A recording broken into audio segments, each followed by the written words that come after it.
The plaintiff stated that she was unable to tell if he was erect, but she was able to clearly see his. Do you have any questions, sir?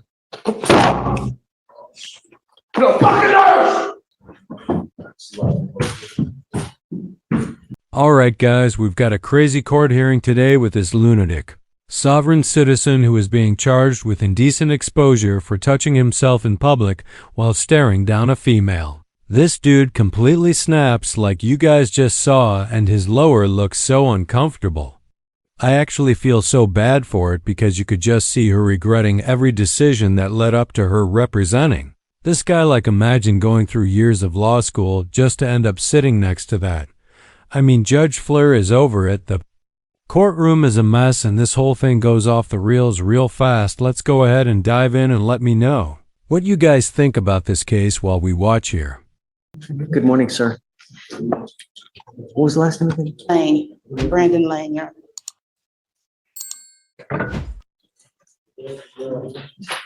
So, Mr. Lane, you were charged with.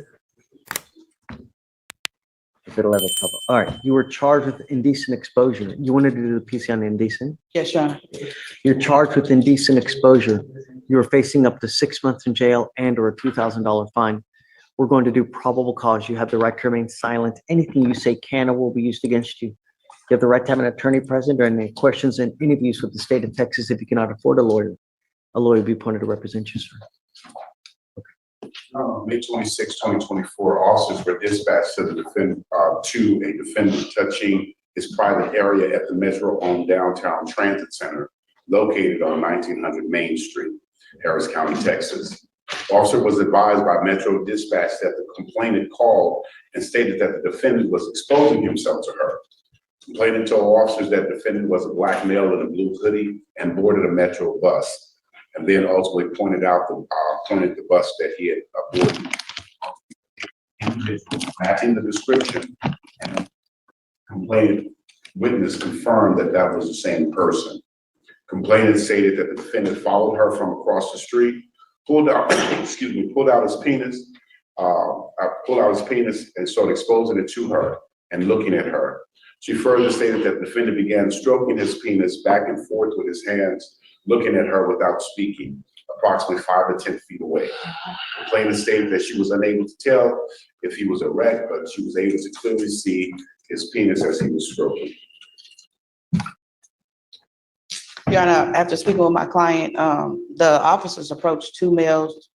I have to wait on body cam to see what the other male looked like, but my client's saying that wasn't him. He just. I mean, I don't know. I think that there's probable cause to go forward now. Mr. Lane.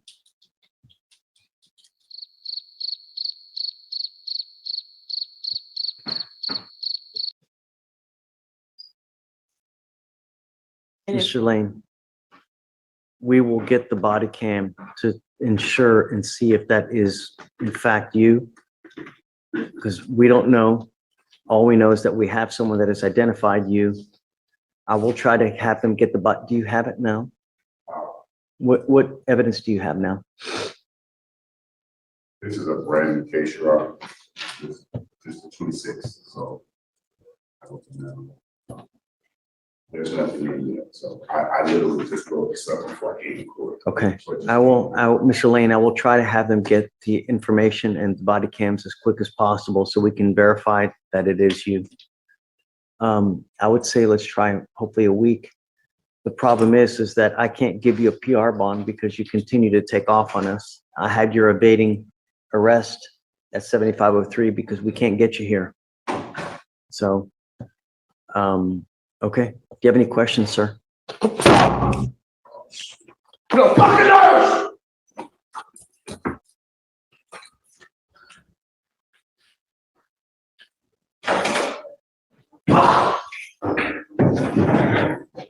Hey, hit the button, please.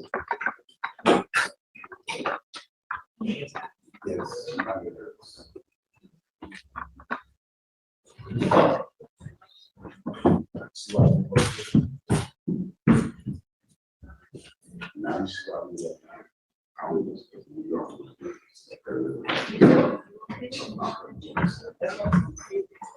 Not the best time to be.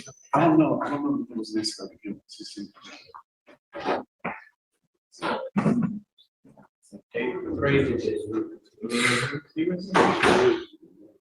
All right, same thing happened down there with me. That was. No, Hey, Ms. Hayes, can we have him evaluated, please? On his previous case, Your Honor, the one his first case in your court, he was already set for a mental health evaluation, but he absconded. He's homeless. He's, So, the look that he was giving us, that was, did you see me eyeing you to? yes, I moved over, yes. Well, you see where I can't. Oh, yeah.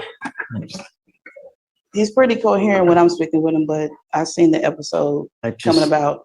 So he's gonna be in custody. Hopefully we can schedule the evaluation.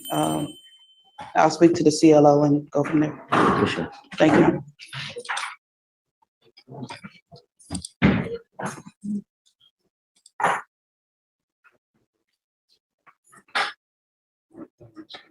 Connor, That was one of the wildest scenes I've seen in a courtroom in a long time. My guy walked in presumed innocent, and after that little meltdown, he was basically self-sentencing there. Bro is slamming his head on the table like he just realized his free trial expired. I think it's safe to say that's enough evidence to charge him with indecent exposure, not of his body, but just of the lack of self-control this dude obviously has.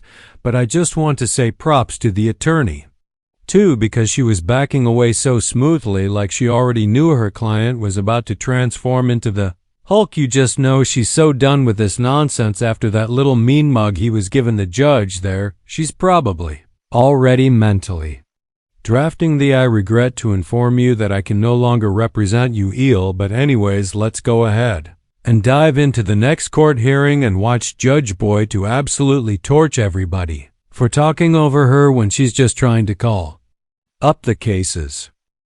If you are in the box, do not talk to your client while we're on the record. How do you know we're on the record? Because I call the style of the case. I keep saying that. And what I keep saying is, I don't understand when we're not on the record, everybody just sits there and don't talk to anybody. And the minute we get on the record, that's when everybody wants to have a conversation. I have patience in my pocket, but slowly but surely that patience is going to wear out. Everyone who's on the trial docket, if you are on the trial docket, you need to have the court coordinator or the clerk pull your file so I can let you know when you can be back here for trial, because we're not going to do this thing where everybody is rushing up here at 12 o'clock when we're actually taking our lunch at 12, because the prosecutors need a break at 12. The staff needs a break at 12. The court reporter who's been taking down everything that everyone's been saying needs their break. The probation officer needs their break. And do not approach the coordinator or the clerk when we're on the record. Again, how do you know we're on the record? Because I call the style of the case. Now, I hope everybody understands. And now that I've said this, you know what's going to end up happening? I'm not going to hear any chatter, and we're not even on the record. The end. I've never seen Judge Boyd snap like that, but honestly, it's understandable. Imagine trying to run a courtroom while lawyers rush the bench like it's Black Friday and you're just hoping to make it to lunch. Under Rule 3.5 of the EBA, lawyers aren't supposed to disrupt proceedings like this, so she had every right to shut it down. Meanwhile, our sovereign citizen tried to make a legal argument by slamming his forehead on the table, which, for the record, only proves you need a padded cell, not a case. Acting out in court like that can lead to contempt charges, fines, or even jail time. So as entertaining as it is, don't try it unless you like holding cells. Let me know in the comments, was Judge Boyd justified, or did she overreact?